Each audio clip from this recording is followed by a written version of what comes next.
സംസ്ഥാനത്ത് അപ്രഖ്യാപിത load shedding വ്യാപകമായതിനു പിന്നാലെ മന്ത്രി വി ശിവൻകുട്ടിയെ ട്രോളിക്കൊണ്ട് VT ബൽറാം അടക്കം ഇപ്പോൾ രംഗത്തെത്തിയിരിക്കുന്നതാണ് ശ്രദ്ധേയം. 2024 ഏപ്രിൽ 5 ശിവൻകുട്ടി ഫേസ്ബുക്കിൽ ഒരു പോസ്റ്റ് പങ്കുവച്ചിരുന്നു.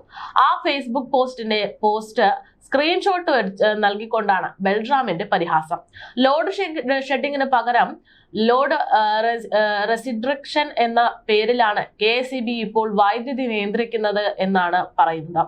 വൈദ്യുതി ഉപയോഗം വളരെ കൂടുതലാണ് എന്നുള്ള സ്ഥലങ്ങളിൽ നിയന്ത്രണങ്ങൾ വേണമെന്നുള്ള പേരിൽ സംസ്ഥാനത്ത് മുഴുവൻ 15 മിനിറ്റ് മുതൽ അരമണിക്കൂർ വരെ പലവട്ടം വൈദ്യുതി മുടങ്ങുന്നുണ്ട് എന്നുള്ളതാണ് വാസ്തവം. രാത്രിയിൽ കൊടും ചൂടിനൊപ്പം വൈദ്യുതി മുടക്കവും കൂടിയാകുന്നതോടെ ജനം വെന്തുരുകയാണ്. ഇതോടെയാണ് ബൽറാം പോസ്റ്റ് പ്രത്യക്ഷപ്പെടുന്നത്. അപ്പൂപ്പന്റെ ഈ ചോദ്യത്തിന് മറുപടിയുണ്ടോ കുട്ടികളെ എന്നാണ് ചോദ്യം. ഒരു ചോദ്യം, ഈ പവർ കട്ട് എന്ന് കേട്ടിട്ട് എത്ര കാലമായി എന്നതായിരുന്നു അന്ന് വി ശിവൻകുട്ടി പങ്കുവച്ച പഴയ പോസ്റ്റ്.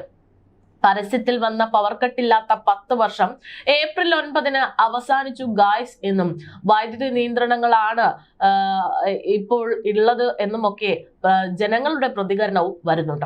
2024 ചോദിച്ചിട്ട് 2 വർഷം വേണ്ടി വന്നില്ല ഇങ്ങനെ പോസ്റ്റ് ഇടാൻ എന്നും അത് തന്നെ ആശ്വാസം എന്നും ബൽറാമിനെ തിരിച്ചു ട്രോളുന്നവരും കുറവല്ല.